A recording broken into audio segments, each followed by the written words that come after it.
Bom dia a todos. Na aula de hoje, vamos aproveitar para estudar um outro tipo de configuração envolvendo refletores, que são os duplo refletores para cobertura omnidirecional. Isso tem sido o tópico mais importante das minhas pesquisas nos últimos anos, aproveitando os trabalhos que eu já tinha feito antes, com antenas refletoras de eixo deslocado, em conjunto com o professor Bergman, da PUC do Rio de Janeiro, a gente começou a desenvolver estudos envolvendo esse tipo de configuração aqui. Então, aqui, mais uma vez, estão as geratrizes, tanto do subrefletor como do refletor principal. Eu vou mostrar outras figuras, senão isso daqui apenas não mostra muita coisa. Isso aqui seria essas geratrizes após fazer a revolução delas para formar as superfícies. E aqui nós temos uma figura obtida através de um CAD antes do protótipo ter sido construído, mostrando aqui um corte. Esse aqui é um corte, mostrando em cima a superfície do subrefletor, embaixo é a superfície do refletor principal, e o subrefletor ele é sustentado por um radome, como se fosse um abajur. Então você projeta essas antenas para terem mais ou menos o mesmo diâmetro, e aí com um plástico, né, um radome, você faz o suporte do subrefletor, mantendo ele na posição desejada. Então isso aqui é como se fosse parecido com um abajur, mais ou menos, né? Enfim, acho que vocês sabem o que é um abajur? Bom, nem existe abajur nos dias de hoje. E aí você, na hora de definir essas superfícies, essas curvas geratrizes, você deixa aqui um espaço aqui no meio, de tal maneira que quando você rotaciona essa geratriz, é como se fosse formasse aqui um vulcão, uma espécie de vulcão com um buraco aqui no meio, que é justamente por onde você tem o acesso do alimentador. Então, colocando o foco do sistema duplo refletor, por exemplo, nessa posição, você pode chegar com o alimentador ali pelo buraco, de tal maneira que, nesta configuração em particular, que é baseada na configuração ADE, que a gente viu na aula passada, o subrefletor ele é gerado por uma elipse e o refletor principal por uma parábola. A modelagem dessas antenas também é possível, mas aqui a configuração é clássica. Então, repare, essa elipse, ela continua, como sempre, tendo dois focos. Um está aqui, onde vai ser colocado o centro de fase do alimentador, e o outro está aqui, Então, todos os raios que partem do foco, desse foco da elipse, são refletidos passando pelo outro foco. E lá naquele outro foco, que na verdade vai gerar uma cáustica em forma de anel, né? Um círculo, uma circunferência, quando você fizer a rotação, vai estar o eixo da parábola que gera o refletor principal. Só que agora o eixo da parábola, ao invés de estar paralelo ao eixo de simetria, ao invés de estar paralelo ao eixo Z, você inclina, nesse caso daqui ele foi inclinado de 90 graus. De maneira que os raios que são refletidos pela parábola continuam saindo paralelos entre si e paralelos ao eixo da parábola. Só como o eixo da parábola agora faz, nesse caso dessa figura, né, faz um ângulo de 90 graus com o eixo de simetria, os raios saem para o lado, ao invés de saírem, vamos dizer assim, para cima. E isso faz com que o campo radiado por essa antena tenha uma característica omnidirecional, como se fosse um dipolo. O diagrama de radiação varia com o ângulo de elevação, varia com θ, mas não varia com φ. se o diagrama do alimentador for circularmente simétrico. Ou seja, se ele atender aqueles requisitos do Ludwig e não ter polarização cruzada, segundo a terceira definição de Ludwig. Se isso acontecer, o resultado é que você vai ter uma distribuição de campo circularmente simétrica. É como se isso aqui fosse um dipolo, ou seja, ele irradia para os lados, ao invés de irradiar na mesma direção. Bom, e muitos perguntam, puxa vida, mas se isso daqui tem um diagrama de radiação omnidirecional, por que não usar dipolos, ou até mesmo um conjunto de dipolos lineares, né? Um em cima do outro, né? Colineares, né? Todos sobre a mesma linha, né? Você forma um conjunto de dipolos ou algo semelhante a isso, e ao invés de uma coisa mais cara, uma estrutura mais... Até porque, para isso funcionar como um espelho, tem que ter uma certa dimensão, né, em relação ao comprimento de onda. Então, em comprimentos de onda, isso é uma coisa grande. Então, para que usar uma estrutura como essa, com 2 refletores, alimentador? Isso não é barato de ser construído. Ao invés de dipolos, que são muito mais baratos, e você ainda pode usá-los em conjunto, como, por exemplo, em radiodifusão FM. Por que usar uma estrutura, uma antena como essa, ao invés de dipolos? O que vocês acham, com tudo que vocês viram até o momento?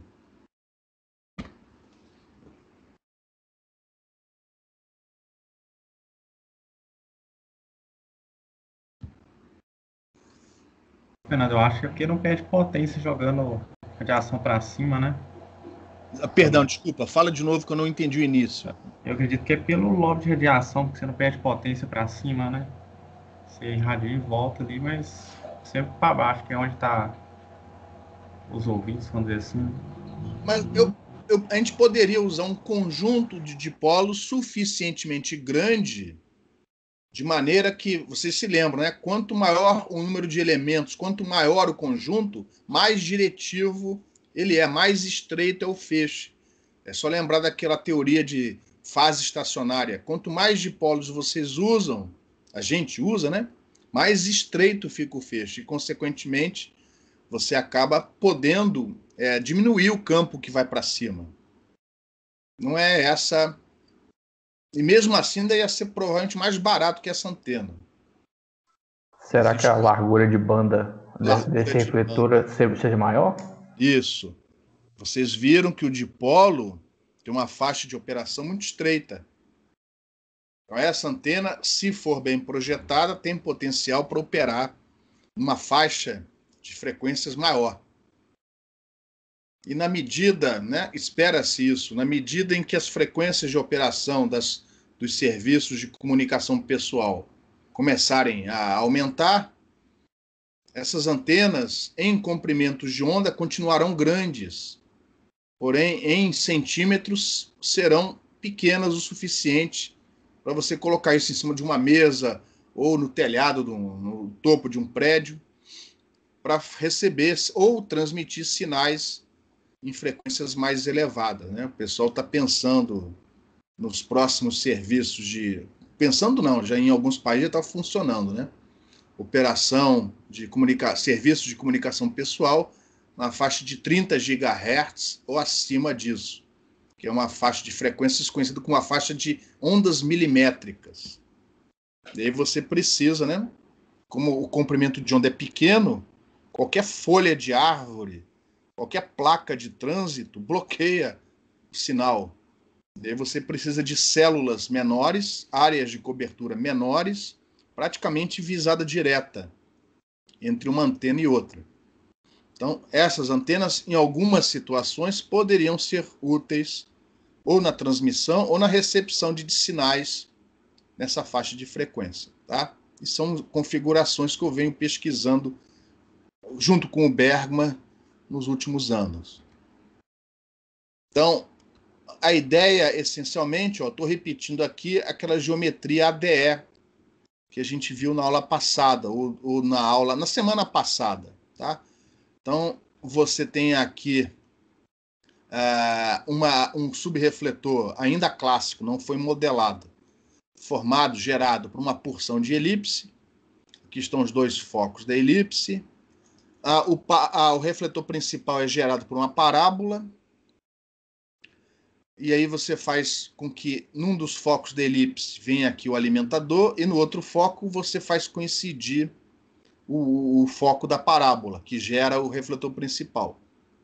No caso das antenas que a gente viu semana passada, o eixo da parábola, ó, esse aqui, ó, essa curva aqui na vertical, esse segmento de reta na vertical, é o eixo da parábola. Ele está deslocado em relação ao eixo de simetria dos refletores, mas continua paralelo.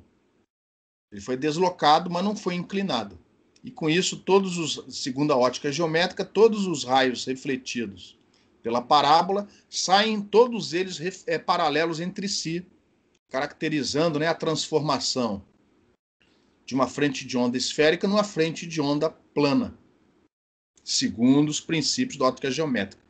A ideia dessas antenas que a gente vai ver na aula de hoje é simplesmente pegar esse eixo da parábola e incliná-lo em relação ao eixo de simetria. No caso da figura aqui do lado, essa inclinação é de 90 graus. Mas não é obrigatório a ser 90 graus. Então, repare, se você inclinar o eixo da parábola, que continua passando por esse foco aqui, ó, em relação ao eixo de simetria, agora os raios no plano, eles saem paralelos entre si. Continuam sendo paralelos entre si, paralelos ao eixo da parábola. Mas na hora que você girar essa figura para fazer o corpo de revolução, esses raios vão sair formando uma abertura que não vai estar mais num plano, mas sim num cilindro. Ou seja, essa configuração, do jeito como está aqui, transforma uma frente de onda esférica numa frente de onda cilíndrica. A abertura agora vai estar num cilindro. E aí, muitos trabalhos foram feitos em cima dessas configurações, inclusive modelando essas superfícies para obter determinados diagramas de radiação. E aí, como é uma configuração omnidirecional, a gente resolveu manter a nomenclatura ADE, ADC, ADG, porém colocando um ozinho na frente de omnidirecional. Então, isso aqui é uma ADE omnidirecional. Em relação a essa transparência, alguma pergunta?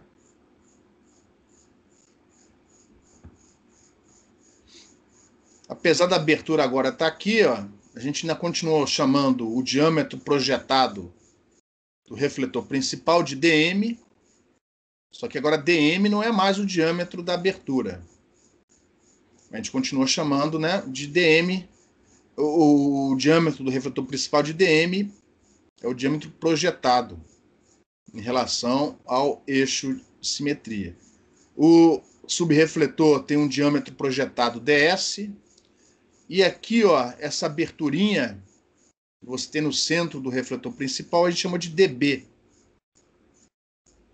E agora tem mais um parâmetro, que é a largura dessa abertura cilíndrica, que a gente chamou de WA.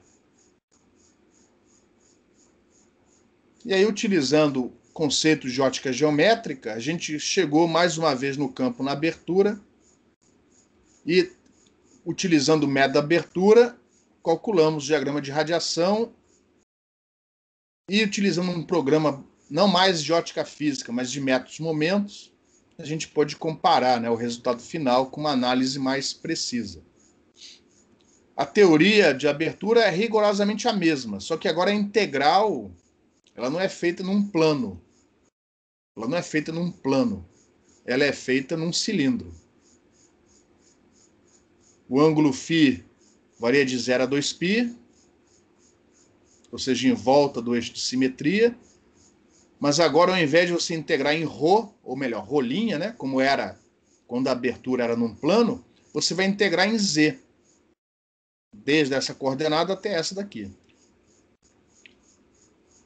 Não é mais uma abertura planar, É uma abertura cilíndrica, mas os princípios são rigorosamente os mesmos. Vai mudar só a maneira de montar a integral para obter o campo radiado por essa abertura. Mas com o que vocês já viram aqui, se um dia vocês tiverem que mexer com algo parecido, vocês saberiam adaptar sem muitos problemas, né? Pelo menos eu espero, porque a formulação é a mesma, a integral de radiação é a mesma.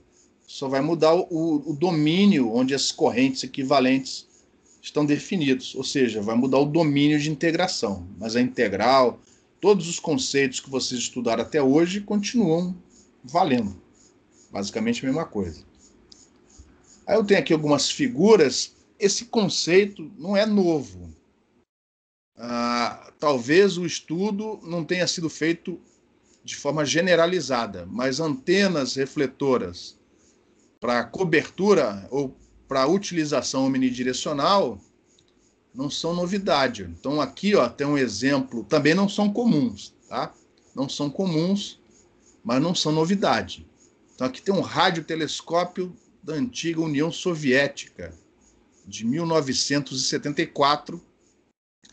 Telescópio, o radiotelescópio, a superfície, esse anel que vocês estão vendo aqui, é um cilindro, um cilindro parabólico em forma de anel, como se fosse uma parábola que você rotacionou, formando essa superfície. Não dá para ver direito, ele é muito grande.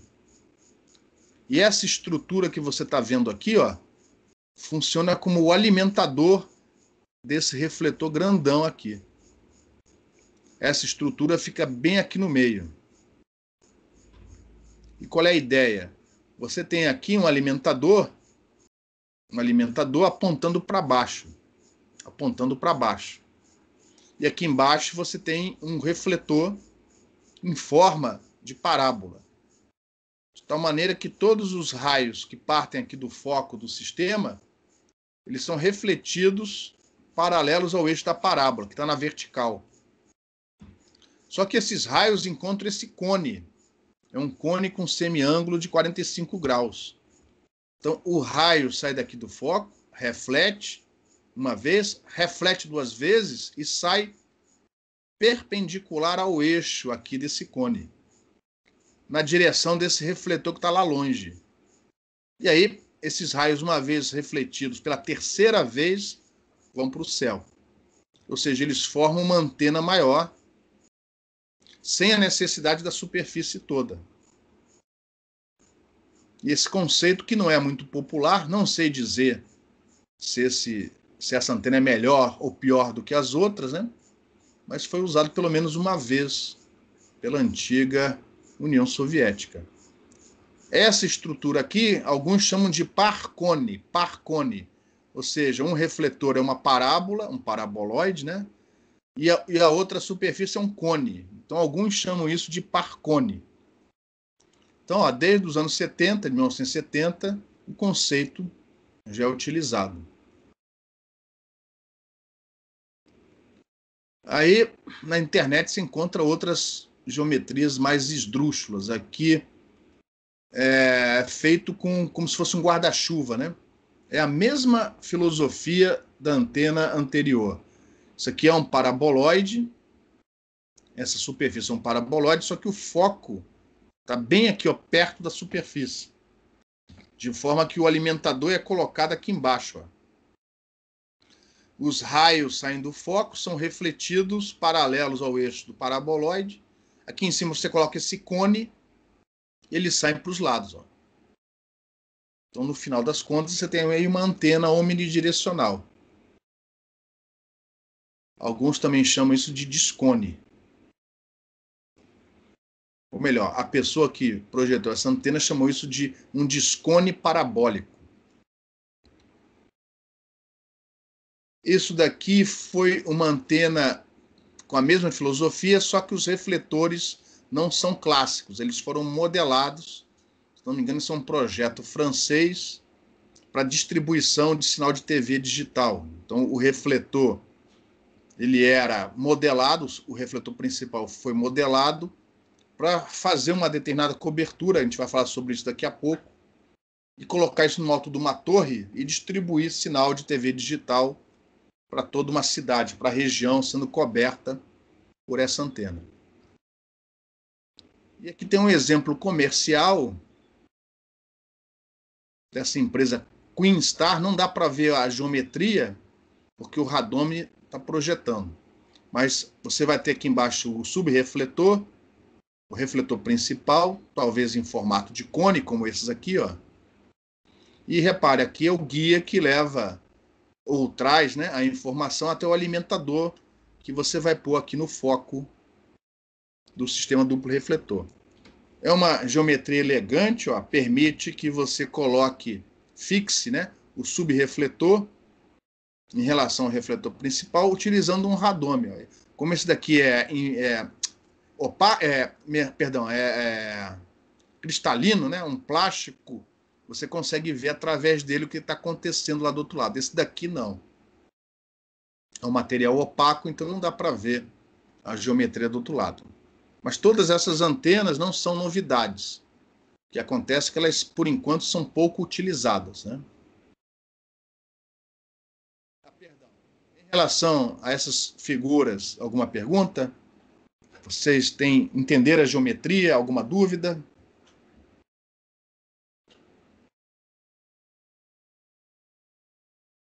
E aí, seguindo o raciocínio daquelas antenas de eixo deslocado, essas aqui também vão ter 4 configurações, onde aparentemente 2 delas são úteis, as outras 2 não são tão úteis assim.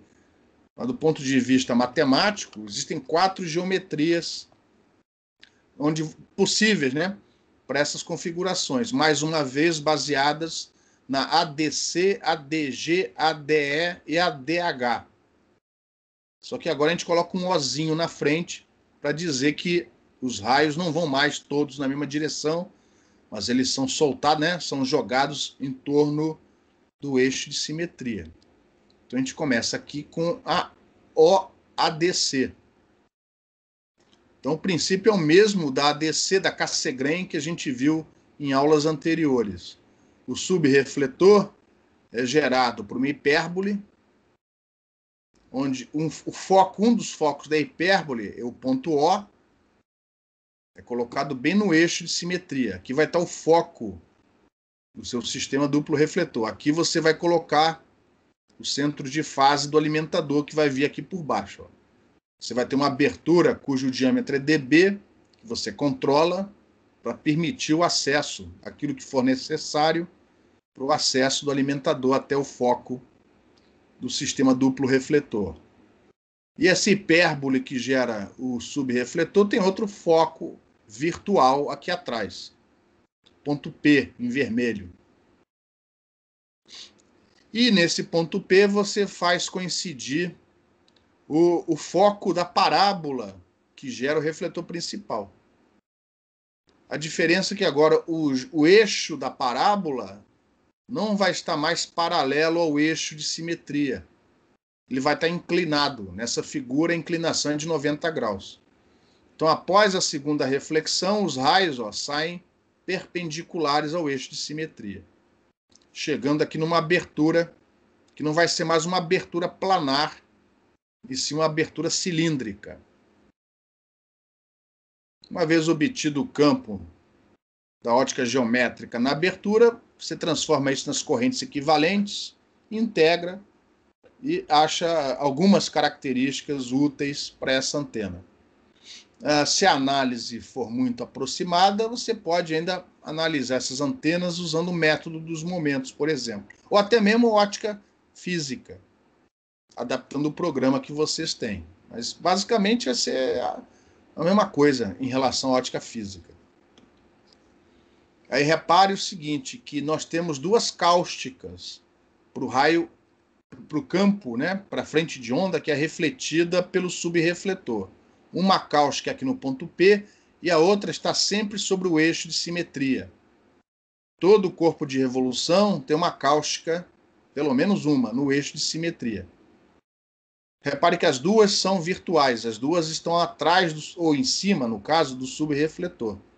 Os raios não cruzam, não chegam a cruzar nem na cáustica P, nem na cáustica T. E o raio principal, ó, o θF igual a 0, esse verde aqui, ó, é mapeado na borda superior dessa abertura. Ou seja, não existe aquela inversão da iluminação do alimentador. A ADG segue os mesmos princípios da gregoriana, onde agora o subrefletor ele é gerado por uma elipse e não por uma hipérbole. Então, repare, os dois focos da elipse, o ponto O e o ponto P, estão aqui, ó, abaixo do subrefletor, entre um refletor e o outro. E nesse ponto P você faz coincidir mais uma vez o foco da parábola. E fazendo o eixo da parábola perpendicular ao eixo de simetria, mais uma vez os raios saem aqui para o lado.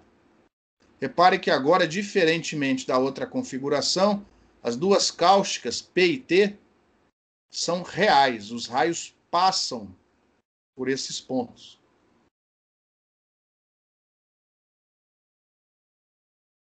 Então é uma outra configuração. Porém, o raio principal, ó, continua sendo mapeado na borda superior da abertura. Então aqui também não houve a inversão do campo. Então é uma outra possibilidade. Se ela vai ser útil ou não, aí é um problema de fazer um estudo paramétrico para ver o tamanho dessas antenas. Uma terceira configuração é baseada na ADE. Foi uma que eu mostrei antes para vocês no início da aula. Então, aqui o subrefletor é gerado por uma elipse. Então, repare, tem um foco aqui, o ponto O, e o outro aqui. Mais uma vez, o ponto P também é o foco da parábola. Colocando o eixo da parábola perpendicular ao eixo de simetria, os raios, de novo, vão sair perpendiculares ao eixo de simetria. Nesse caso, o ponto T, está aqui embaixo, ele é uma cáustica virtual. Os raios não chegam a cruzá-lo, mas o ponto P é real. Então aqui um é real, o outro é virtual. E além disso, o raio principal, ó, agora ele é mapeado na borda inferior da abertura cilíndrica. Então aqui está acontecendo aquela inversão de iluminação. Ou seja, uma configuração diferente das duas anteriores. E, finalmente, essa configuração, a primeira vez que ela foi apresentada na literatura foi por nós, o Bergman e eu, foi um trabalho publicado nessa revista em 2004. E a gente viu também a possibilidade de uma quarta configuração, que é a ODH. Talvez a menos útil de todas, né? Se for útil, né? Agora, repare que o ponto P, o outro foco, ficou tão longe que a gente não consegui desenhar aqui nessa transparência. Mas você tem uma cáustica P lá longe, consequentemente ela é virtual, né? Agora o T é que é real. E mais uma vez nós temos a inversão do raio principal. Repare que o raio principal aqui em verde, como na ADE, ele vai para a borda inferior da abertura. Só que agora o ponto P é que é virtual e o ponto T é que é real. Então nós temos aí 4 configurações e, uma vez definidos os parâmetros de entrada, é possível determinar as cônicas que geram tanto o subrefletor como o refletor principal. Então, os parâmetros de entrada, para variar, né, são os diâmetros, diâmetro do refletor principal, o diâmetro do bloqueio que você tem aqui, ó. Quer dizer, agora não tem bloqueio nenhum, né, mas eu continuei chamando de dB, que é o diâmetro desse buraquinho que você tem aqui para passar o alimentador. Tem o diâmetro do subrefletor, que aqui não foi desenhado para não atrapalhar a figura. Tem mais uma vez, ó, a distância VS entre o foco O e o vértice do subrefletor. Esse foco O pode estar em princípio, né, em qualquer posição sobre o eixo Z. Então tem a coordenada ZB desse foco O, ou seja, a coordenada ZB em relação a essa aberturinha do refletor principal e, obviamente, a largura dessa abertura cilíndrica. Então, com esses parâmetros, é possível determinar as características dessas cônicas: excentricidade, distância focal, posição do ponto P, diâmetro, enfim, a distância focal da parábola que gera o refletor principal, e com isso você tem o projeto dessas antenas clássicas. Se for necessário, você ainda pode modelar essas geratrizes usando um código muito parecido com o que a gente apresentou numa dessas aulas para trás, fazendo a modelagem utilizando conceitos de ótica geométrica. E aí você pode pôr na abertura uma distribuição mais apropriada, dependendo dos seus objetivos. Pode ser que mandar energia num certo ângulo de elevação não seja a função primordial dessa antena. A gente vai falar sobre isso daqui a pouco.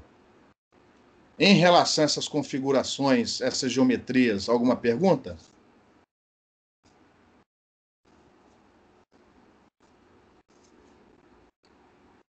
E aí nós fizemos vários... Oi, pois não. Eu fiquei em dúvida quanto a você chamar esse ponto T de cáustica, porque... Boa pergunta. Não a geratriz dessa antena não é só meia banda, sei lá, o lado, por exemplo, nessa aí, né? O lado direito do refletor principal e o lado esquerdo do subrefletor. Deixa eu mostrar outra figura, que essa daqui não tem o ponto P junto, né?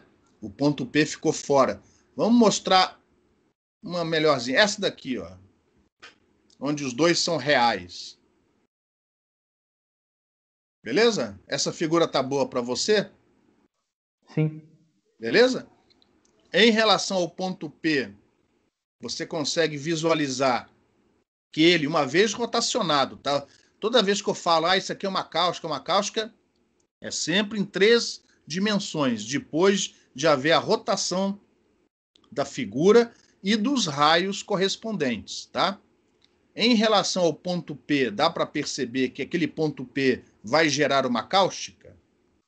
Repare, todos os raios refletidos pelo subrefletor, neste plano, vão passar pelo ponto P. Concorda comigo? Sim. Mas se você mudar o plano, como se fosse as páginas de um livro, imagina que o eixo Z seja a borda de um livro.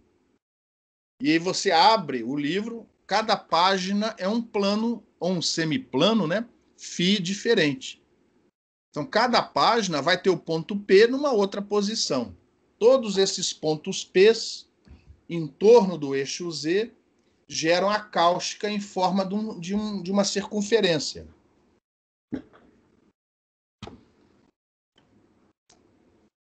E a gente vê que é uma cáustica porque vários raios passam pelo ponto P. Concorda comigo? Sim. Beleza. Agora vamos para o ponto T. O ponto T está sobre o eixo de simetria. Esse raio que foi refletido aqui, passou aonde? No ponto T.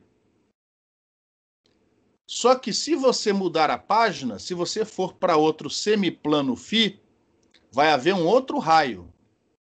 Um outro raio saindo dessa borda, mas num outro semiplano. Ele vai passar por onde?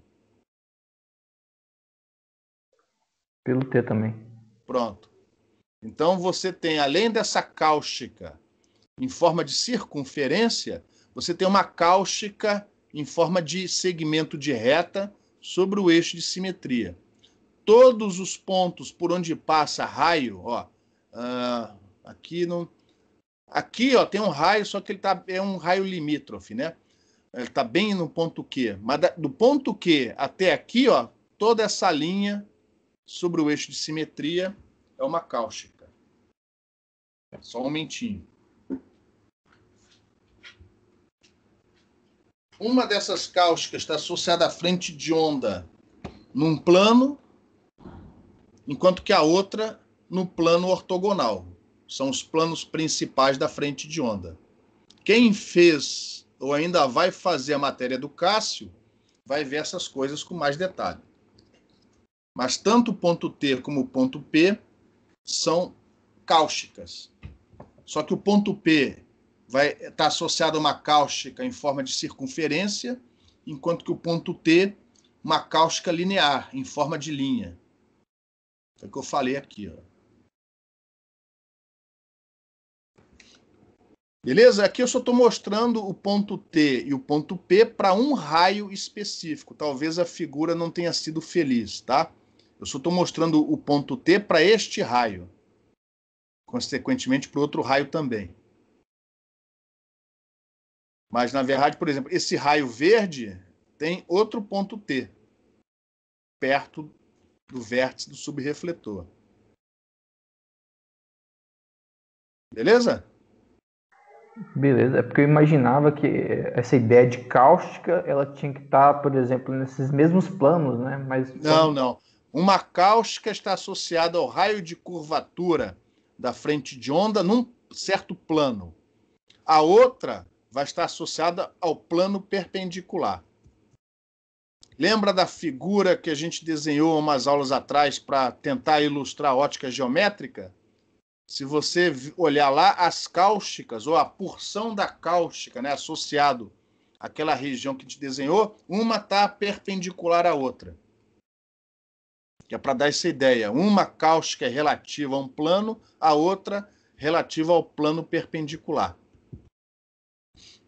Aqui no caso, a frente de onda que é refletida pelos subrefletores dessas antenas tem a forma, dependendo se a cáustica é real ou virtual, pode ter a forma de uma sela de cavalo. Converge num plano, mas diverge no outro. É o caso da ADE, por exemplo. Enfim, todo espelho com simetria circular vai ter sempre uma cáustica no eixo de simetria. Aqui está representada pelo ponto T, mas na verdade são vários pontos sobre esse eixo de simetria. Aqui é só para esse raio. Para outros raios, o ponto T vai estar em posições diferentes.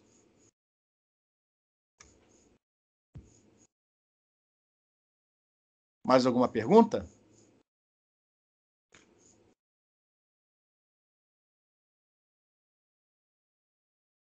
E aí a gente fez, eu e o Bergman, de maneira organizada, né? A gente publicou alguns artigos. Um deles foi no Transactions de Antenas de Propagação, onde dadas, inclusive aquelas figuras que a gente mostrou para trás, foram as figuras feitas, se não me engano, para esse artigo aí.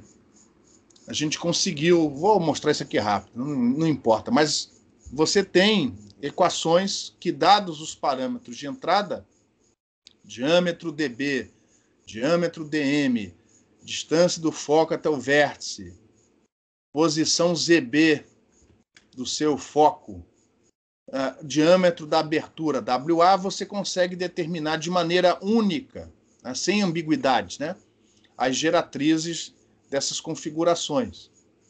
E aí, em princípio, né, do ponto de vista teórico de raios, para determinar, né, para aqueles dados de entrada, existem 4 possibilidades, são essas 4 configurações. A pergunta é, mas qual delas é melhor? Aí a gente fez com essas equações, né, variando os parâmetros de entrada, nós fizemos estudos paramétricos. Eu vou passar essas equações mais rápido, tá, pessoal? Depois, quem quiser, tiver interesse, as referências estão no final dessas transparências ou então na minha página pessoal. Se você for lá em publicações, esses artigos, inclusive cópias desses artigos, estão lá à disposição de vocês. A gente fez estudos paramétricos, como nesse caso aqui. A gente conseguiu fazer, por exemplo, a ADC e a ADG num único estudo.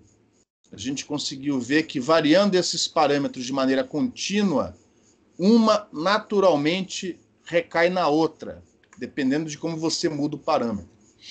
E aí conseguimos fazer esses gráficos. Depois de dias e dias pensando, né, como fazer esses gráficos, a gente fez esses gráficos aqui. Ó. Isso daqui são as geometrias com a melhor eficiência. A gente colocou aqui no foco um modelo de alimentador e fomos variando os tamanhos, as dimensões, VS, DM, e aí a gente conseguiu fazer o estudo. Tem uma linha tracejada, não está muito claro não, mas tem uma linha tracejada, de maneira que para lá é a gregoriana, para cá é a Cassegrain. E o mais interessante aqui nesses estudos é este gráfico aqui embaixo, que mostra o volume que a antena ocupa para essas configurações. E a gente olhando, né, os números não dão para ver direito, mas olhando a gente percebe que o menor volume ele está concentrado nessa região, que é justamente onde a antena é uma OADC. Então a gente chegou à conclusão que se você não quer a inversão de iluminação do alimentador, não vale a pena usar a configuração ADG, porque ela vai te dar antenas, configurações maiores. Use a ADC. E aí fizemos um estudo semelhante. Perdão, alguém falou uma coisa? Fizemos um estudo semelhante para as outras duas, a ADE e a ADH, onde essas aqui, ó, possuem a inversão de iluminação. Então, uma opção diferente para o projetista. E aí, mais uma vez, estudamos o volume da antena. E, mais uma vez, chegamos à conclusão que o menor volume ocupado pelas antenas está nessa região, que é justamente onde estão as configurações OADE. Então, chegamos à conclusão que dessas 4 possibilidades, salvo, né, um melhor conhecimento do problema, que a gente deve se concentrar em estudar a configuração OADC e OADE. Então, a partir desse estudo, a gente meio que abandonou as outras duas e concentramos só na ADC e na ADE.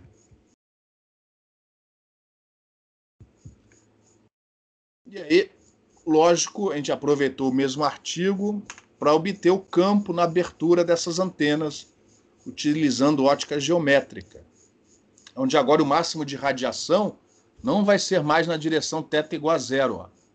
O eixo Z está para cima. O θ igual a 0 está para cima. O máximo de radiação agora vai ser na direção, se tudo correr bem, né? Na direção θ igual a 90. Então a gente pegou uma dessas antenas estudadas naquele estudo paramétrico, uma das que apresentava o menor volume e a melhor eficiência. Uma delas foi essa ADC. Aqui estão as dimensões, ó, o diâmetro aqui do refletor de quase 35 comprimentos de onda, a abertura, a largura da abertura de 10 comprimentos de onda. Pô, 10 comprimentos de onda não é tão grande assim, né? 10 comprimentos de onda. Enfim. Colocamos um alimentador coaxial.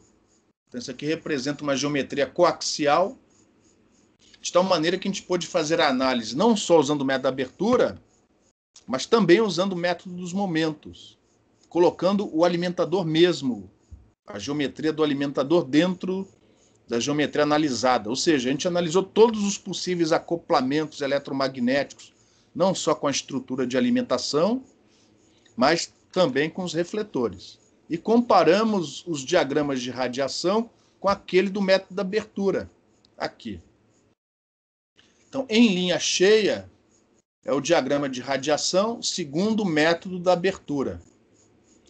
Em linha tracejada, é o diagrama de radiação obtido pelo método dos momentos. No plano de elevação, ou seja, neste plano aqui, ó, que como tem simetria omnidirecional, circular, não precisa você mostrar o diagrama nos outros planos φ. É o mesmo. Então você só precisa mostrar o diagrama neste plano de elevação em função do θ. Desde θ igual a 0, ou seja, aqui ó, é para cima. E θ igual a 180, para baixo. E o máximo de radiação, como esperado, em θ igual a 90. Pergunta, o método da abertura é de se jogar fora? Ele não te dá esses níveis de lóbulos secundários associados à difração. Difração no subrefletor, difração no refletor principal. O método da abertura não é capaz de prever isso daqui. Mas olha só, em relação ao feixe principal, o lóbulo principal, o método da abertura nesta análise previu uma diretividade de 12,17 dBi, enquanto o método dos momentos, levando em conta todos os acoplamentos, demorou mais tempo no computador para te dar o resultado, ele previu uma diretividade de 12,14 dBi. Então, o método da abertura é útil, sim, inclusive para entender melhor como a antena funciona. E se tudo correr bem, para você fazer com que você chegue perto do que espera seja o ótimo para a geometria. E aí depois você usa uma técnica mais precisa, como a ótica física ou o método dos momentos, e utiliza isso para fazer a otimização final.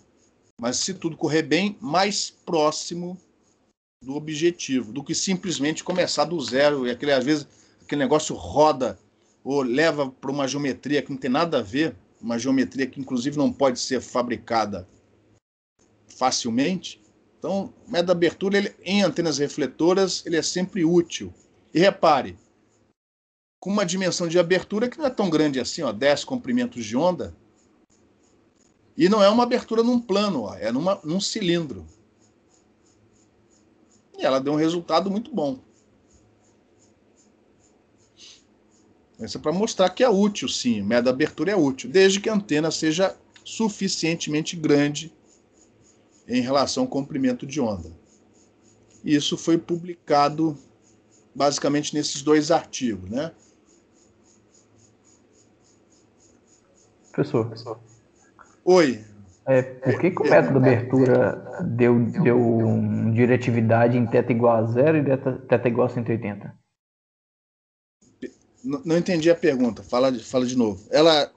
O método da abertura previu uma diretividade não nula, porém menor que menos 15, por isso que a curva não aparece aqui. Como é lixo... Essa linha cheia está maior do que 15, não? Aonde que você está vendo isso? Em θ igual a 0 e θ igual a 180. Ah, isso daqui, ó? Isso. Pode ser. Eu agora de cabeça não tenho esse resultado. Mas qual foi Então tá, qual é a sua pergunta? O método de abertura não deveria dar menos infinito dB nesses 2 ângulos aí, 0 e 180?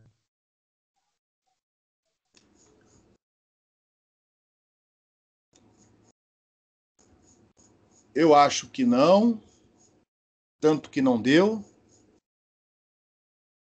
Eu teria que olhar de novo. Você está dizendo que apareceu um resultado aqui, não é isso que você está falando? Aqui e aqui. Essa abertura ela é cilíndrica. A polarização desse campo é na vertical. Então você vai ter, na abertura, você vai ter corrente elétrica e corrente magnética. Por causa do guia coaxial que a gente utilizou, o campo elétrico chega na abertura na vertical, ou seja, paralelo ao eixo Z. E, consequentemente, a corrente elétrica equivalente também vai estar paralela ao eixo Z. Na direção do eixo da corrente não há radiação, mas tem a corrente magnética, que vai estar na direção φ. Então, essas direções para cima e para baixo vão coincidir com o eixo dos dipolinhos, vão estar na direção perpendicular aos eixos dos dipolinhos. Então, se eu não estiver muito enganado, isso aqui é contribuição que vem da corrente magnética. Ela não é relevante, mas ela não é nula. Os dipolinhos elétricos vão estar apontando para cima. Nessas direções, eles não vão contribuir, mas os dipolinhos magnéticos vão estar na direção φ. Ou seja, nessas direções para cima e para baixo, você vai ter direções perpendiculares ao eixo dos dipolinhos magnéticos. E os dipolinhos magnéticos, nessas direções, eles irradiam. Tem uma contribuição que vem da corrente magnética. Mas é uma contribuição, enfim, que não é realista, né? Porque nessas direções, o método de abertura não levou em consideração as difrações que vêm das bordas dos refletores, etc, etc, etc. É um resultado, mas é lixo. O método de abertura ele é bom nesta região aqui, ó. Ele é utilizável nesta região, para o lóbulo principal. E mesmo assim, ó, ele não foi capaz de prever esse deslocamento, embora leve, mas teve um deslocamento aqui na direção do máximo. Alguma fase progressiva que acabou aparecendo aqui, provavelmente por causa da difração na borda do subrefletor. Mas repara que o máximo analisado pelo menos no momento é um pouco menor do que 90 graus. Ó. Tem um deslocamento aqui. Mas isso daqui, ó, não tem que dar zero por causa dessa contribuição da corrente magnética. Beleza? Ou não era essa a pergunta? Era essa a pergunta mesmo. Beleza. Então tem, mas não aparece aqui quase nada porque essas contribuições pequenas eu acabei truncando aqui em menos 15. Ó. Porque eu queria dar destaque a isso aqui.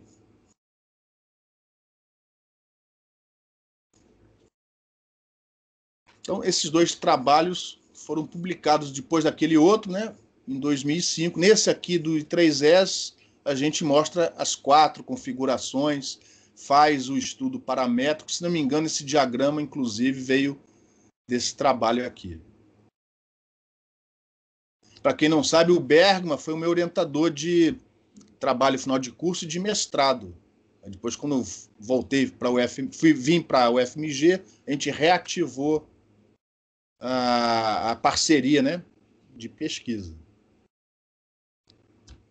E aí, a próxima etapa foi, puxa vida, mas a gente às vezes não quer cobertura na direção do horizonte. Deixa eu voltar para trás.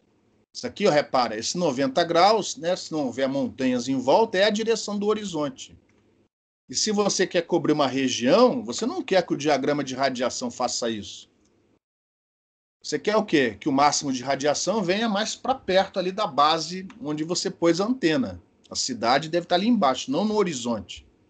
Então, a próxima atividade, depois desse estudo, a gente fez tentar uma formulação onde o ângulo de inclinação do eixo da parábola não fosse 90 graus, mas fosse arbitrário. Isso fez com que as fórmulas ficassem maiores, né? Mas, em compensação, permitiu uma maior flexibilidade nessas geometrias ainda clássicas, ainda geradas por elipses, parábolas e hipérboles. Então, o próximo estudo foi, mais uma vez, ir nas geometrias. E aí, se não me engano, a gente mostrou, ó, dá para estudar todas as 4, mas a gente vai concentrar só nessas 2, porque são aquelas 2 aparentemente mais eficientes. Então, a gente abandonou a ADG e a ADH e concentramos o estudo na ADC e na ADE. Basicamente, a gente olhou para as expressões anteriores, formulou de uma maneira, depois da experiência adquirida, né? Tentamos formular as fórmulas, né? As equações de uma maneira mais intuitiva, mais simples, permitindo agora, ó, um ângulo gama entre o eixo da parábola e o eixo de simetria do sistema. Repare, gama igual a 0, você vai recair naquelas antenas diretivas que a gente estudou semana passada. Gama igual a 90 vão ser as antenas das transparências anteriores. Um gama arbitrário, você pode, por exemplo, fazer com que essa antena gere um feixe que não esteja mais com o máximo na linha do horizonte. Você pode virar esse feixe para baixo. E aí a gente fez obtivemos essas fórmulas tanto para DC como para DE. E aí foi outro artigo que a gente publicou em 2006, também no Transactions. Já não fizemos estudos paramétricos, o que a gente fez foi tentar generalizar as equações para qualquer ângulo gama. Aí a gente verificou, por exemplo, que as famílias de antenas ADG e ADC, na verdade, é uma coisa só. Então, repare, aqui ó, a ADG tem esse ponto P real, né, entre os refletores. Os raios passam por esse ponto, que é o foco comum da elipse com a parábola. Aí, se você puxar o ponto P cá para cima, ó, faz de conta que isso é possível. Puxa o ponto P cá para cima, ele fica agora virtual. Se você puxar esse ponto P lá para o infinito, aqui, ó, a sua antena, a geratriz do refletor principal vira um segmento de reta. Você se lembra dessa configuração?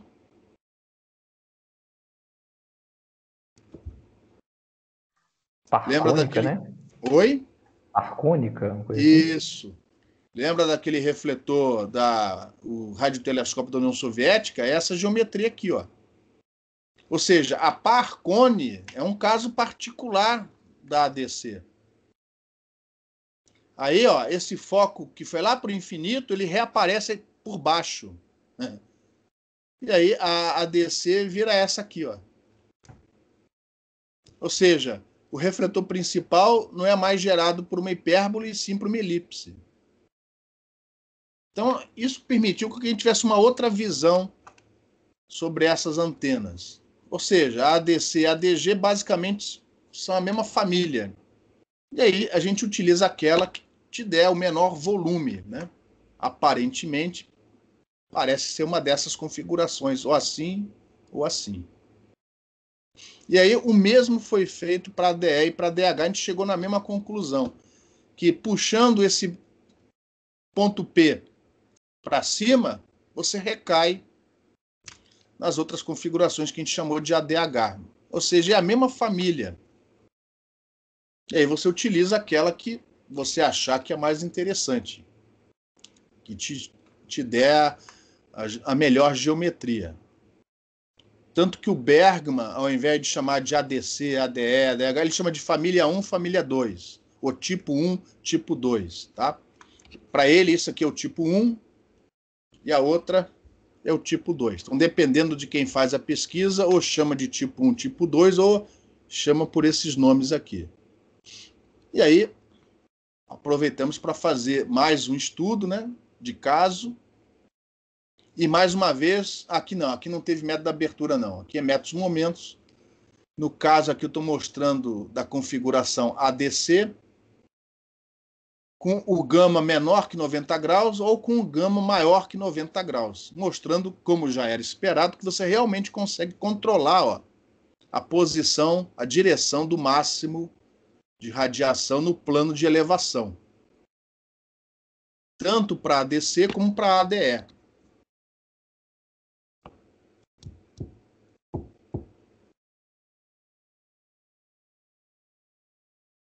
Então aqui não teve, que eu me lembro, aqui não teve método de abertura. Ou se teve, não teve, acho que não teve. O método de abertura ficou para outro trabalho. Em relação a essas configurações, alguma pergunta?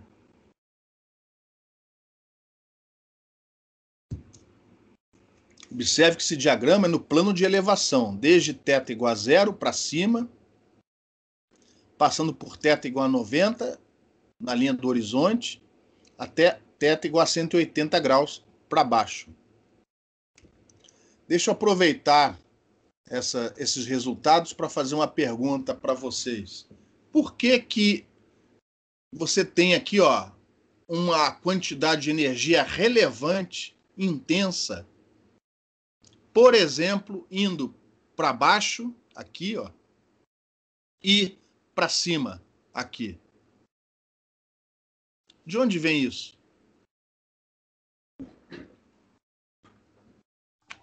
Para baixo, eu chutaria que é o campo direto do alimentador. O campo direto do alimentador, mas o alimentador está apontando para cima, ó. Mas ele não vai irradiar para trás, não é? Não, irradia. Então. Você acha que isso tudo vem desse campo Porque ele não irradia...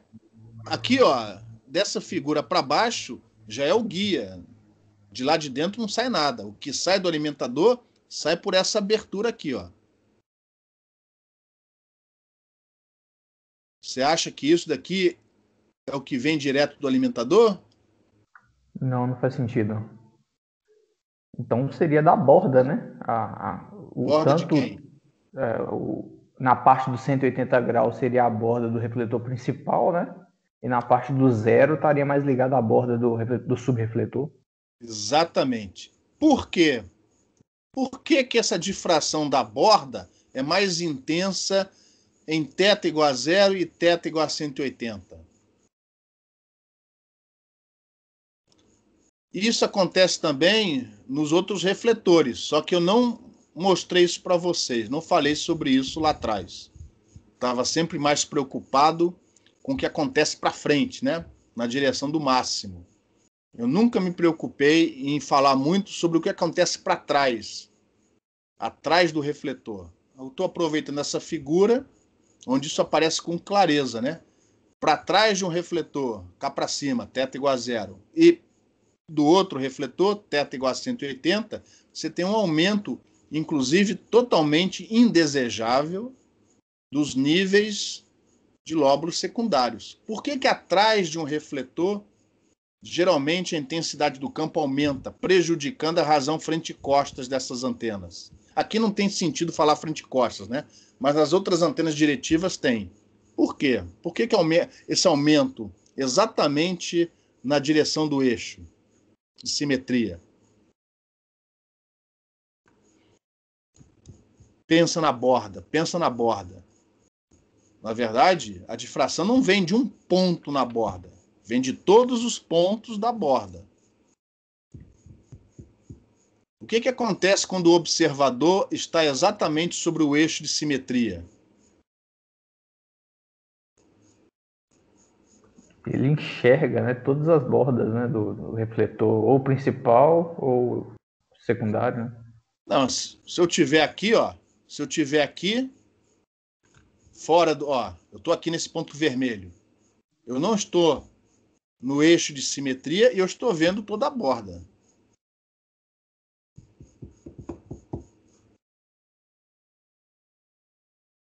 Quando eu estou sobre o eixo de simetria... pode falar, por favor. Mas aí no eixo de simetria, né? Você vai estar equidistante de toda a borda. Aí as fases vão ser a mesma e você vai ter uma contribuição positiva dos campos, né? Então, isso é uma característica importante nesses refletores, principalmente com essas bordas circularmente simétricas. Sobre o eixo, o observador, o ponto vermelho, o observador, ele é equidistante de todos os pontos sobre a borda. Lembra que essa borda é circular. Aqui eu estou desenhando só 2 pontos dessa borda, mas ela é circular. Quando você está sobre o eixo de simetria, a distância da borda até o observador é a mesma para todos os pontos da borda. Consequentemente, todas as contribuições da borda chegam naquele ponto em fase. E aí, ó, a consequência é o aumento dos lóbulos secundários, graças à difração na borda. Isso acontece aqui e acontece aqui também. Uma maneira de reduzir isso daí é fazer o quê?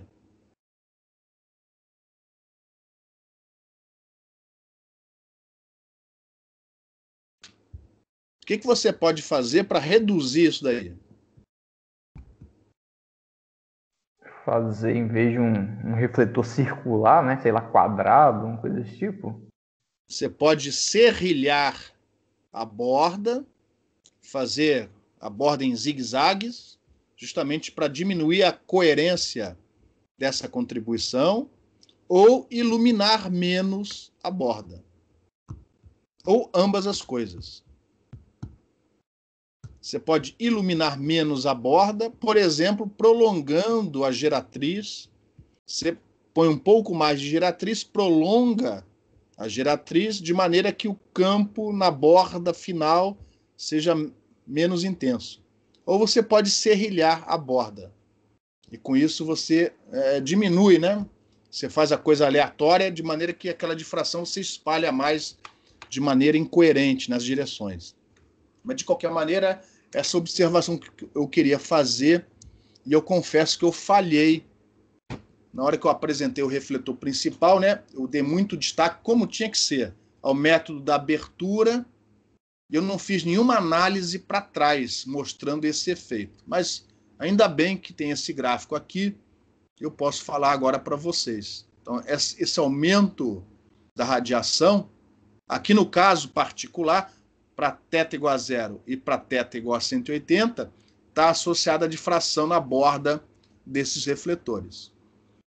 Essa difração é coerente quando o observador está sobre o eixo de simetria. E, logicamente, que isso aqui é indesejado. Em relação a esses resultados, alguma pergunta? Eu tenho, professor. Seguindo essa fala sua aí de que se eu iluminar menos a borda, eu vou ter um campo na direção θ igual a 0, na direção θ igual a 180 graus menor, né? Isso. Por que na ADE, na OADE, o nível do campo no θ igual a 180 é menor do que a OADC, então? Porque eu não falei para vocês, eu falei, mas eu não destaquei. Eu falei, mas não destaquei. O alimentador é um alimentador coaxial. É um alimentador cuja abertura é uma abertura coaxial, né? Tem um diâmetro externo e um diâmetro interno. Onde o guia que alimenta essa corneta coaxial é um guia coaxial, no caso, operando apenas com o modo TEM. TEM. E vocês estudaram lá na matéria de aberturas, várias aberturas, inclusive uma abertura coaxial, lembra? Com o modo TEM de um guia coaxial. Quanto vale a diretividade da abertura coaxial, ou seja, iluminada pelo modo TEM de um guia coaxial, na direção perpendicular, na direção θ igual a 0? Alguém se lembra? Como é que é o diagrama de radiação de uma abertura coaxial TEM na direção perpendicular à abertura, na direção θ igual a 0? Alguém se lembra? Foi o único exemplo que a gente deu, que eu me lembre, né? Pelo menos naquela sessão de aberturas, onde o máximo de radiação não acontecia na direção perpendicular. Você tinha um nulo no diagrama de radiação. Então, este alimentador, ele tem um nulo nessa direção. Consequentemente, o campo que vem aqui para a borda é menor, é menos intenso do que o campo que vem para esta borda do caso ADC. E aí acabou que, neste caso, os lóbulos secundários foram maiores, um pouco maiores, do que no caso de baixo. Tem a ver com isso. É uma particularidade dessas configurações. Já é uma particularidade. Beleza ou não? Beleza. Então é isso aí. Então isso de certa... perdão, mais alguma pergunta? Então isso de certa forma encerrou os nossos trabalhos com configurações clássicas, né? De certa forma a gente conseguiu abranger o máximo possível. Configurações clássicas com o máximo de radiação. Lógico, isso aqui não é perfeito, né? O gama não pode ter qualquer valor. Você nunca vai conseguir, por exemplo, fazer o gama ir para 180. Mas, de qualquer maneira, para um gama arbitrário, nós conseguimos fórmulas para os projetos disso daí, para os campos na abertura, etc, etc, etc. O que não foi feito por nós, foi feito por algum aluno, e o trabalho continuou depois indo para a modelagem dessas geratrizes, tá? Então, eu vou andar muito rápido aqui, porque basicamente é a mesma formulação apresentada no caso diretivo. Tá? Então, a pergunta é: dado um diagrama de radiação, quais são as superfícies que fazem com que a distribuição de campo na abertura tenha a distribuição desejada? E, inicialmente, a gente fez a formulação para fase constante na abertura. Então, você tem uma distribuição de campo, de amplitude, de acordo com aquilo que você deseja, mas a fase é constante. Ou seja, todos os raios, após a segunda reflexão, eles saem paralelos entre si, o que te dá uma distribuição de fase constante segundo a ótica geométrica. E aí, mais uma vez, os dados de entrada, né, é a potência que a densidade de potência, perdão, que você deseja na abertura, a densidade de potência do alimentador, que a gente assume circularmente simétrica. Então, o ângulo de borda θe é a dado de entrada.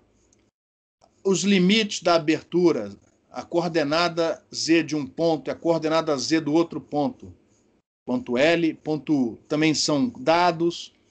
A distância VS e o percurso total L0 constante são dados.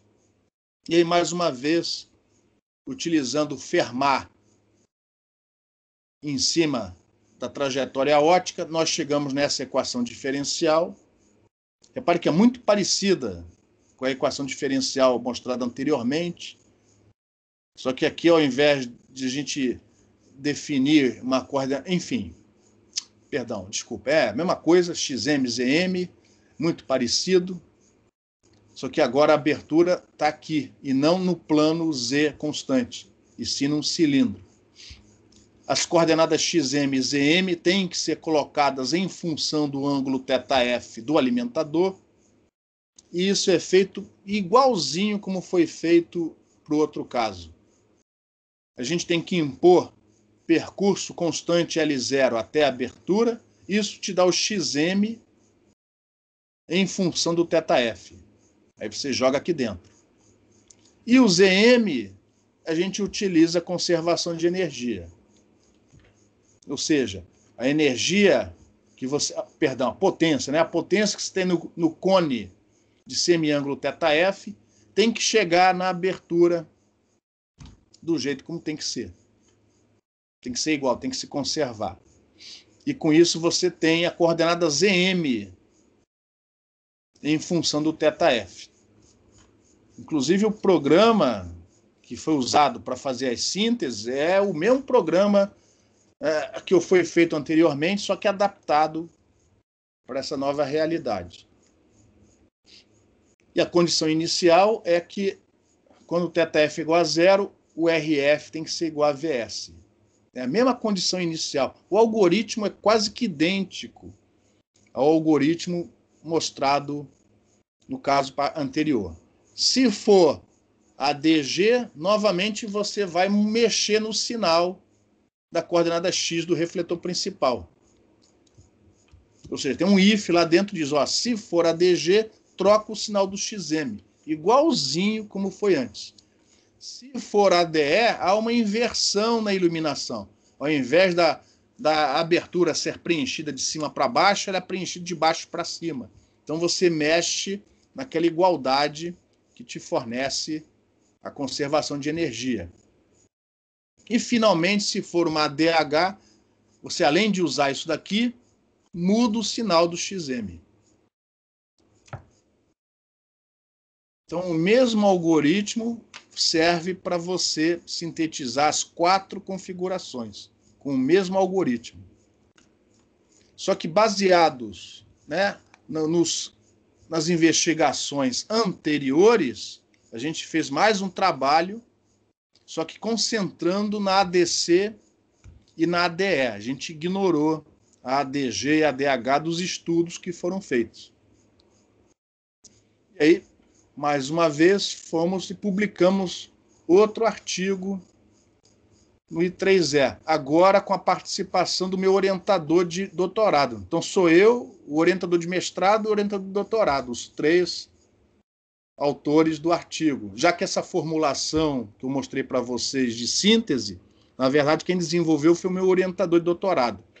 Então, em respeito à formulação dele, ele também fez parte do trabalho, ajudou a escrever o artigo. Então, aqui ó, é uma configuração ADC clássica, nenhuma modelagem. Pegamos o que supostamente seria a melhor geometria, mais compacta, e usando o método dos momentos, traçamos aqui o diagrama de radiação. E aí, também coloquei aqui ó, o resultado do método de abertura, que é essa linha tracejada, deu quase em cima. E aí a gente fez uma modelagem dessa configuração, pedindo abertura com campo uniforme. Campo e fase uniformes na abertura. Então aqui está o resultado final. Repare que o traçado de raios já é diferente desse, mas os raios continuam saindo paralelos entre si até chegar na abertura, porque a gente pediu fase constante.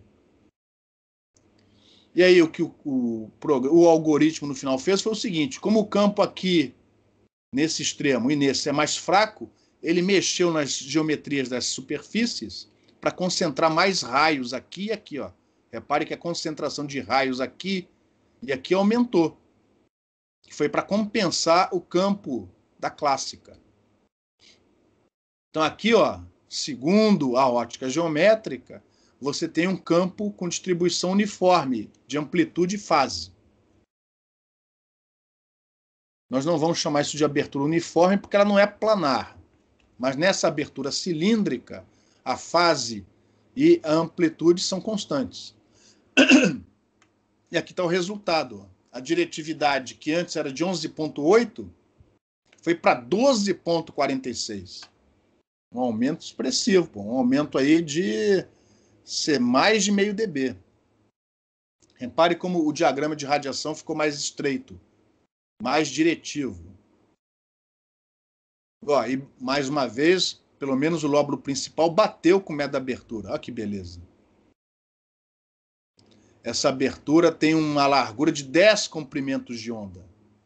Então ela não é gigantesca, é 10 vezes o tamanho do comprimento de onda. Mas aí o que aconteceu? O que aconteceu aqui para θ igual a 180?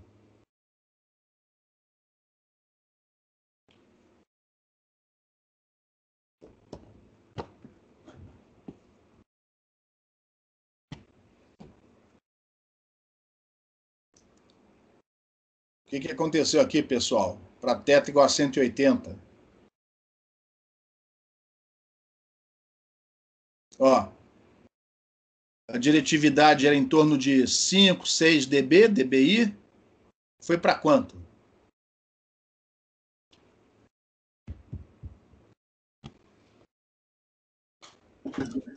Uns 10, 12. Aumentou para caramba. O que era esperado. Porque você mexeu nas superfícies para aumentar o campo na abertura e, consequentemente, o campo nessa região. Então, a difração na borda do refletor principal é mais intensa e, consequentemente, ao nível do lóbulo secundário. No caso aqui, né, eu não sei nem se deve chamar isso de traseiro. Não é, porque aqui é omnidirecional. Mas o nível do lóbulo para θ igual a 180 aumentou drasticamente. O que a gente fez foi propor uma distribuição de campo diferente, que ela é uniforme aqui no centro da abertura e é atenuada tanto em cima como embaixo. E aí refizemos a síntese, que é esse resultado. Perdemos um pouco de diretividade, ó, aqui era 12,46, caiu para 12,35. E conseguimos diminuir o lóbulo na região θ igual a 180. Então, não foi uma queda muito significativa, mas deu para diminuir um pouquinho. Então, nesse caso aqui, a abertura não é uniforme. Ela foi modelada para manter uma certa atenuação nos dois extremos, principalmente nessa região aqui, no extremo de baixo. Então, com isso, a gente conseguiu diminuir a iluminação da borda, como esperado, os níveis de lóbulos secundários diminuíram, mas não foram para zero, porque ainda tem difração na borda. E aí a gente repetiu isso para a DE. Esse que eu trabalho foi publicado em 2007. Sou eu, o Aloysio Prata e o Bergman. E aí fizemos para a DE. Ó. A DE clássica, olha lá como os raios, todos eles cortam aqui no ponto. Ó. Eles se encontram num ponto, ou seja, é um foco. Aquela geratriz é uma elipse, uma geometria clássica. Ó, quase não tem lóbulo para teto igual a 180. Por quê? Hein, Elvésio? Por quê? Aqui o nível é bem menor do que o caso anterior. Porque o alimentador, né, no teto igual a zero, ele já vem para cá, ilumina menos a borda do refletor principal. Aí modelamos essa configuração para uniforme. Ó, conseguimos aumentar a diretividade, bem pouquinho dessa vez. Mas em compensação, aqui o nível de lóbulo secundário. Aí fizemos novamente a modelagem para aquela distribuição que diminui a iluminação nessa região.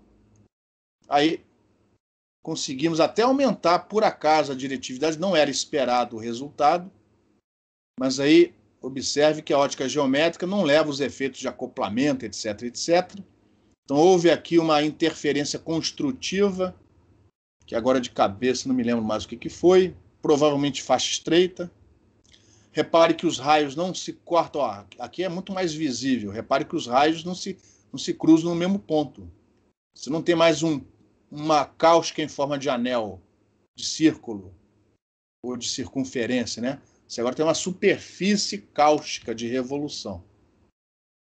E aí conseguimos uma boa diretividade, diminuindo, em relação a esse caso, né, os lóbulos secundários. E aí partimos, aí já, se não me engano, com a ajuda de alunos, partimos para outras distribuições de campo. Agora um caso um pouquinho mais prático, mais do interesse de comunicações pessoais. Você geralmente não tem essas antenas omnidirecionais de ponto a ponto. Se fosse ponto a ponto, você usa antenas refletoras convencionais.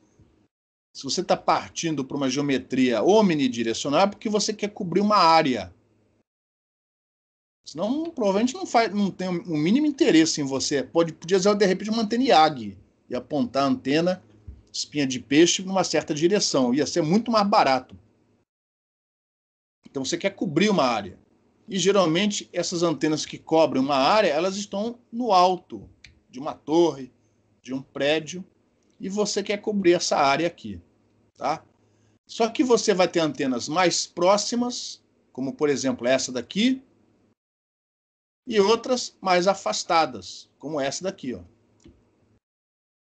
Se você quiser fazer com que o nível de potência seja, teoricamente, né, uniforme para cada uma dessas antenas espalhadas pela área de cobertura, o que você tem que tentar fazer no diagrama de radiação da antena que está aqui em cima, na rádio base?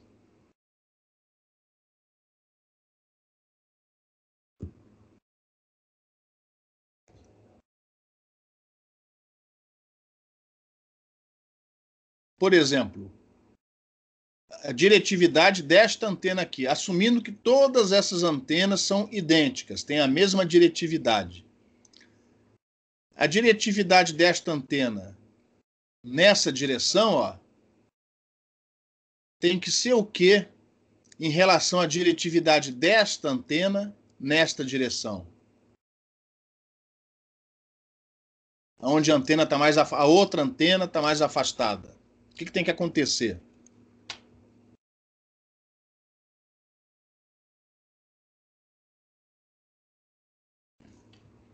Eu acho que tem uma figura aqui do lado, talvez fique mais claro. Então, nessa figura do lado, eu tenho essa antena que está aqui, ó, está no topo dessa torre. E aqui embaixo, ó, eu peguei duas antenas assumindo a mesma altura. Uma antena está na posição A, a outra antena está na posição B. E eu gostaria que a densidade de potência incidente sobre a antena A fosse igual à que chega na antena B. O que tem que acontecer aqui no diagrama de radiação desta antena? Qualitativamente, não precisa dar equação nenhuma. Qualitativamente,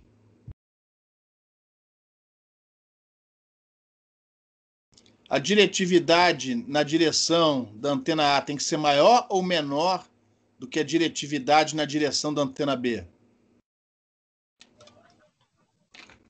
Na B tem que ser maior, né? Porque a distância é maior. Como a frente de onda radiada pela antena na região de campo distante é esférica, repare que a atenuação espacial até chegar em B vai ser maior, por causa da distância maior, R2, do que na direção do A.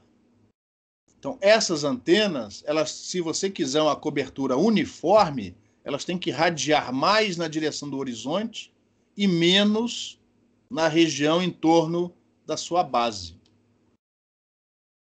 Então, a gente gostaria de modelar as superfícies do refletor para que o diagrama de radiação refletisse, né, esse comportamento.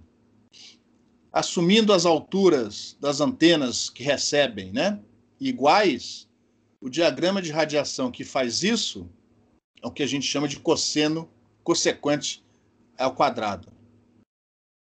É a cossecante ao quadrado. Como é que você sabe isso? É pegando os triângulos e comparando, né, as distâncias. E lembrando que se o campo cai com 1 sobre R, a potência cai com 1 sobre R ao quadrado. Então, utilizando a geometria e os teoremas de Pitágoras, relações trigonométricas, você chega à conclusão que, em relação a esse ângulo beta, o diagrama de radiação devia ser proporcional, ou deve ser proporcional, cossecante ao quadrado. Cossecante ao quadrado, quando o beta é zero, ou seja, na direção do horizonte, vai para o infinito. Ou seja, na direção do horizonte, quando a distância R2 tende para o infinito, assumindo terra plana, essa consequente vai dar infinito. E vai diminuindo na medida em que o ponto A se aproxima da base dessa torre, onde está colocada a sua antena transmissora. E aí, com a ajuda, se não me engano, foi o Rafael que fez isso, a gente manteve o subrefletor clássico, ou seja, nesse caso é uma ADE, quer dizer, partiu de uma ADE, o subrefletor clássico continua sendo gerado por uma elipse.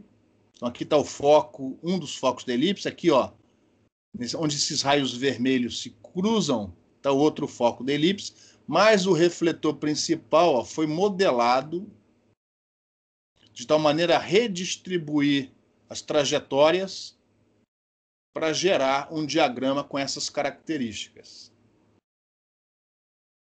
O método da abertura aqui não foi mais utilizado, porque é uma síntese direto no campo distante, mas se por acaso nós tivéssemos nos preocupado em determinar o campo na abertura, esse campo na abertura não seria mais uniforme nem em amplitude, nem em fase. Observe que os raios não saem mais paralelos entre si. A não ser talvez aqui nessa região. Ou seja, aqui em cima, essa geratriz se parece um pouquinho com uma parábola, que é onde você quer colocar mais campo, ó, na direção beta igual a zero. Então lá é quase uma parábola, para você tentar colocar campo infinito assim, né? Vocês entenderam? Maior, mais intenso nessa região. Para isso você precisa de fase constante. Agora, no resto, onde a intensidade do campo tem que diminuir, repare que os raios não são mais paralelos entre si. Aqui está uma possível configuração, não é a melhor, né? Mas está aqui porque daqui dá para ver com clareza essa distribuição de raios mais intensos, onde o campo tem que ser mais intenso, e mais divergentes na região onde você tem que diminuir a diretividade dessa antena. Essa antena em particular gerou esse diagrama de radiação aí, ó. As linhas tracejadas são como é que chama? Os limites, né? Mais ou menos 3 dB de um diagrama cossecante ao quadrado. Então, idealmente, o diagrama devia ter esse comportamento aqui. Na prática, por causa dos efeitos difrativos, o tamanho limitado da antena, etc., o diagrama não vai ter aquele comportamento. A gente gostaria que ele caísse entre essas curvas de mais ou menos 3 dB. Então, não foi um sucesso, mas deu para ver que é possível você modelar a superfície de tal maneira a ter uma tentativa de cobertura uniforme. E o interessante nesse gráfico é que o Rafael analisou isso de 3 maneiras. Uma maneira, eu não estou enxergando direito, mas eu acho que uma maneira foi com o método dos momentos. Deve ser a curva preta aqui, ó. O outro foi com um método da ótica física e o outro acho que foi com o método da abertura. Eu não tenho certeza, não consigo enxergar o que está escrito aqui. Eu vou sair rapidinho dessa apresentação só para dar um zoom nessa tela aqui. Só um momento, pessoal. Eu exibi, zoom 400, ok. Aqui está o gráfico. Não, todos são com método da abertura. Ele fez método da abertura, ele definiu uma abertura cilíndrica com a fase não uniforme. Agora, o que é GO e GI ou COC? Eu não me lembro mais o que é. Corrente, não.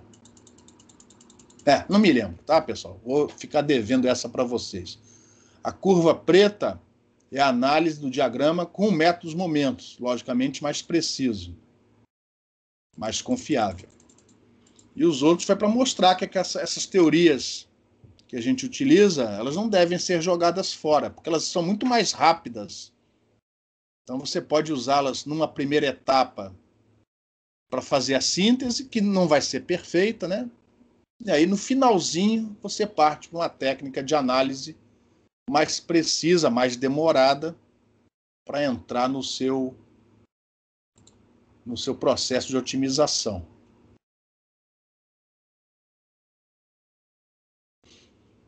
E aí publicamos mais trabalhos em cima disso e teve a tese depois do Rafael, em 2009. Tese não, dissertação de mestrado. Ele fez mestrado na UFMG e depois doutorado na PUC. Então esse aqui é o diagrama, o resultado da antena OADE modelada com cáustica virtual. Depois tentamos com os raios refletidos pelo refletor principal convergindo antes de divergir, ou seja, ele tem uma cáustica real, ela fica aqui na frente do refletor. O diagrama não foi tão bom quanto o anterior, mas a antena ficou mais compacta, né?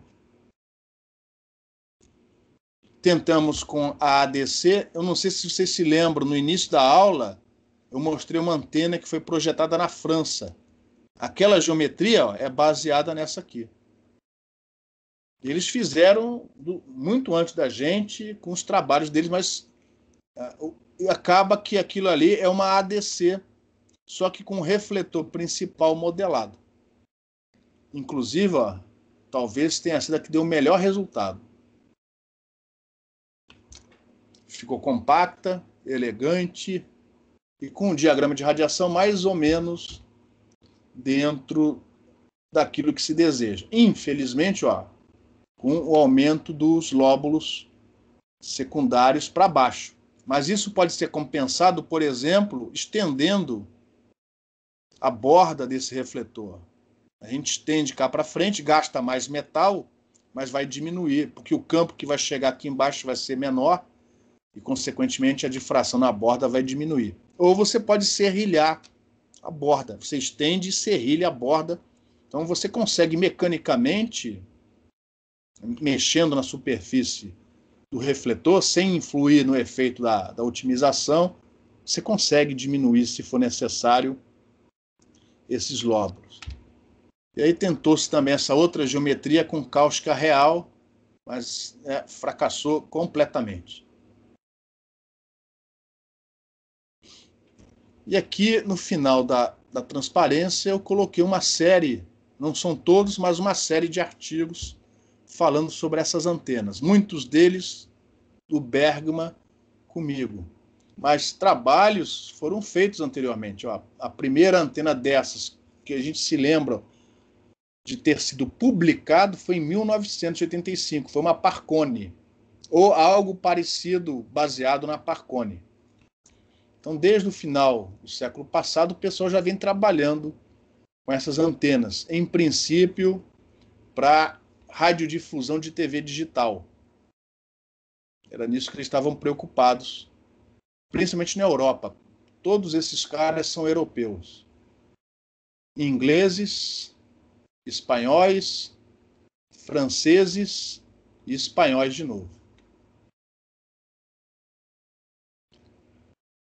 Alguma pergunta, pessoal?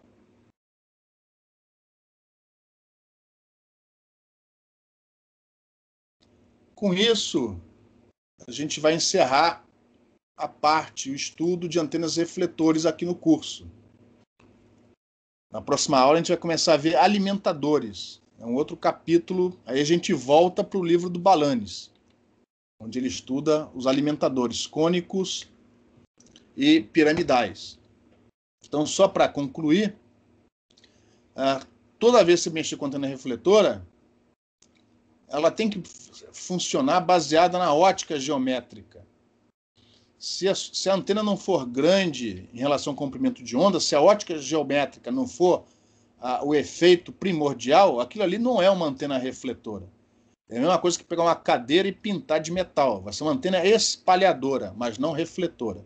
Então, esses princípios de ótica geométrica, método de abertura, são aproximados, mas eles ajudam você a entender, não só a entender, mas até começar o projeto dessas antenas. Então, muitas coisas que vocês viram aqui são usadas na prática para projetar e para entender essas antenas. E se um dia vocês forem mexer com antenas refletoras, eu coloquei aqui umas referências.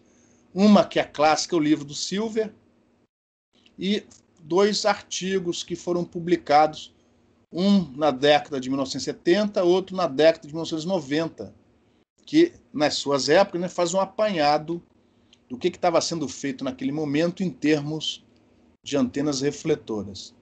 Depois disso, vários handbooks, né, foram publicados, um deles, inclusive, pelo Balanis, mas são livros sobre antenas em geral. Um outro capítulo dedicado a antenas refletoras. Esses handbooks vocês acham com facilidade aí na internet. Então, com isso, eu vou encerrar. Se não houver perguntas, né, a aula de hoje. Daqui a pouco eu ponho esse vídeo no YouTube. E aí, quarta-feira, a gente começa uma nova fase, uma nova etapa, né? A gente vai estudar nas próximas 2 aulas